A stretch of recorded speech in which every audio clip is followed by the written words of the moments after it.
सा सर्वभूतानां तस्यां जागर्ति संयमी यस्यां जागृति भूतानि सा निशा पश्यतो मुने।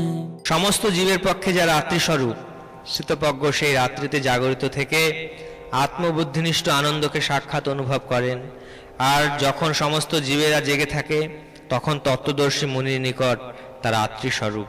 তাৎপর্য: এই জগতে দুই রকমের বুদ্ধিমান লোক আছে।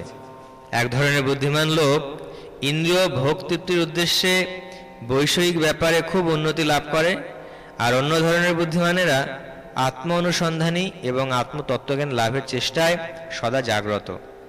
আত্ম অনুসন্ধানী সাধু বা চিন্তাশীল মানুষের কাজকর্ম জড়জাগতিকভাবে আচ্ছন্ন মানুষদের কাছে যেন রাত্রির অন্ধকার বলে মনে হয়।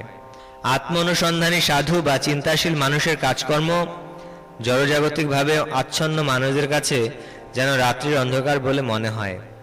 আত্ম উপলব্ধি সম্পর্কে অজ্ঞতার জন্যই জড়জাগতিক মানুষেরা তেমন রাত্রির অন্ধকারে ঘুমিয়ে থাকে।